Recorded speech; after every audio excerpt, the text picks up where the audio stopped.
too often, our stories fall flat. Come with me on my writing journey and let me teach you the science and techniques behind storytelling. Together, with our gift of words, let's make a positive difference in the world.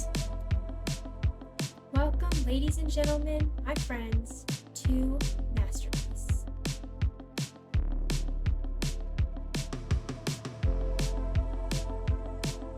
Hey, what's up everyone? I'm Nicole Ivory, and today we're going to talk about softwares and apps and things you can use to organize your writing, to actually write it. And this is for screenwriters, novelists, whatever you write. Honestly, a lot of this works for literally anything you want to write. So first up, I'm going to mention a few softwares that are, or apps, or whatever they are. So the first thing I'm going to look at is Scrivener. Now this is a really popular software, and actually, if I'm being honest, I use it, I love it, and I highly recommend it. So you can use Scrivener for plays, screenplays, novels, poems. It has tons of different options of what you can do, and there is a cost, and it does change over time, so I have no idea what it is right now.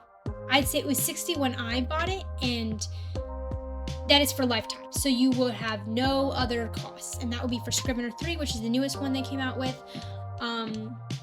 Once you do buy it, you get a discount for all future purchases of their future versions, so you would not have to repay the full amount to get the upgraded version.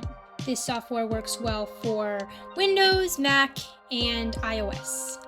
As far as I know, there is no Android app, but I'm really hoping they come out with one because I use Android. Some main things or features I like about this is how you can store all the documents for a specific story in a file. They also have character description templates and setting templates, and it really is overall just very functional. And like everything is, you don't have to do anything manually. There's like, they have all the templates there for you, and you can even customize it. They have tons of customizing features that are actually very helpful, and you can even change the background color if you want. For me, I'm using like a creamish, tan, something like that.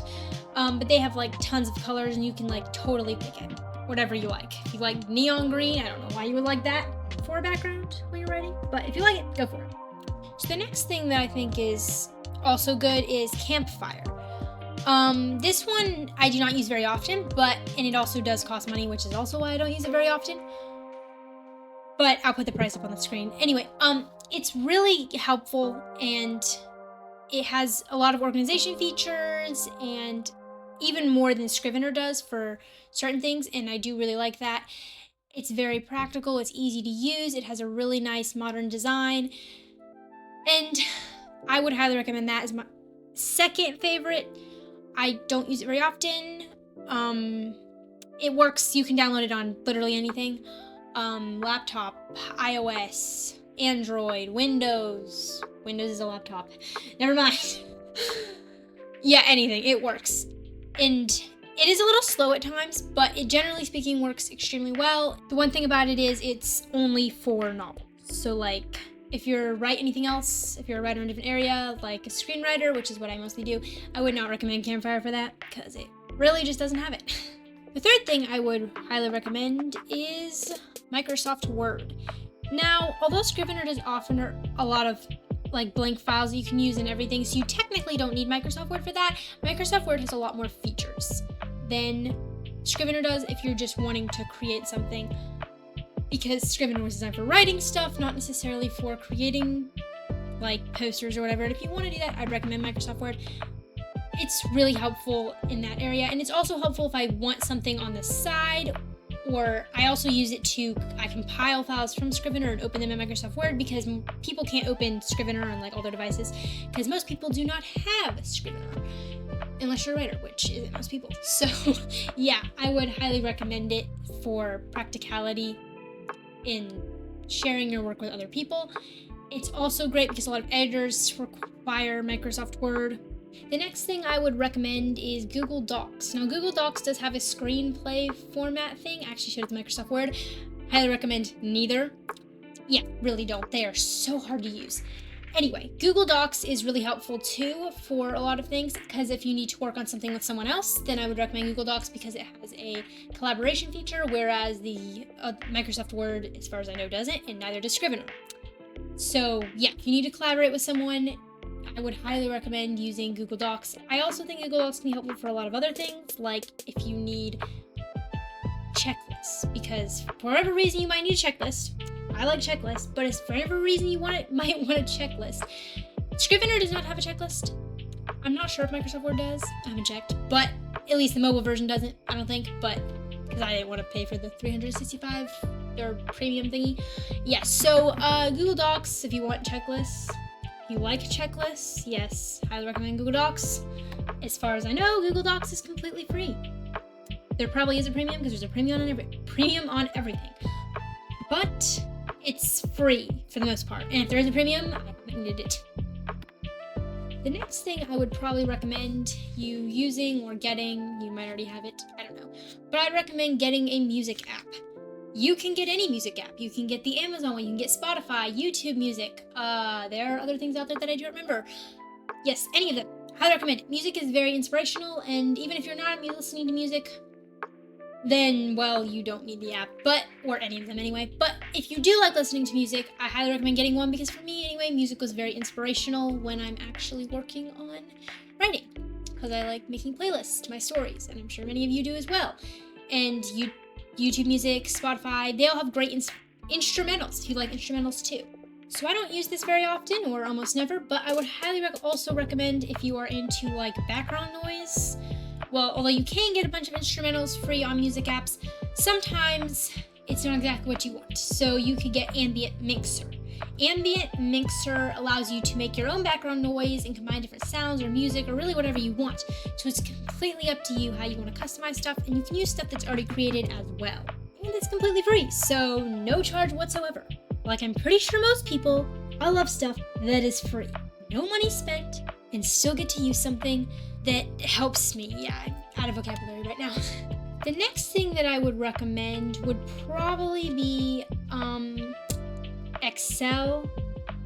It might sound a little interesting, but for those of you who want like information about stuff, or you create charts, or maybe you need to know how someone gets paid or stuff like that, and you need to create well-written charts that are easy to create, I'd recommend Excel. You can do that on Microsoft Word and Google Docs and Scrivener. I've done it on all three. But it's a little more practical when you don't have to insert 15 million tables and edit them. Excel is not free. Well, at least the full version isn't. But you can get a mobile version, which is not the greatest thing in the world, but it works for emergency purposes. Now, this is for all the people who suck at grammar. Me being one of them. Grammarly and Pro Writing Aid. Trust me, you will not regret installing these. Even those of you who are good at grammar, it might catch something you miss.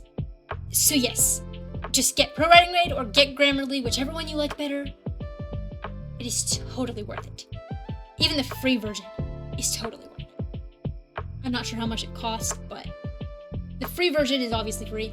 But yeah, so worth it. If you find it cumbersome to like write on your phone, like when you're traveling, you come up with something, and it's cumbersome to like use Microsoft Word or Google Docs, a good thing I would highly recommend is Writer Journal. This is an app. I don't know if it's on iOS, but I'll put it on the screen. Anyway, yes, it is great, awesome, love it. Really helpful when I have something that I need to write down on the go. So yes, highly recommend Writer Journal, sorry. I would also recommend Jotterpad, which allows you to open screenplays on your phone. This would be helpful for screenwriters. So those are my favorite softwares and apps to use for writing. I have many more things that I've used, many more things I enjoy using, but those are my favorite. A website I would recommend is Goodreads, and I would also recommend, what's it called? Nanowrimo. That's another good one. Those are just a couple of websites that I would highly recommend using, both completely free. Nanowrimo stands for National Novel Writing Month, and Goodreads just has a bunch of books and reviews, and it's also really, really awesome when you need quotes. Super good for that. So those are what I'd recommend. If you guys have any suggestions or things you like, let me know in the comments. I'd be happy to know. I love downloading stuff. So anyway, thanks for watching. Like and subscribe. Really hope you'd stay and come back and watch my future videos. I will probably make a video in the future where I update this one essentially with everything I now use, because I'm probably gonna have way more softwares in the future that I need to introduce y'all to. So anyway, yeah, thanks for watching and see you next time on Masterpiece.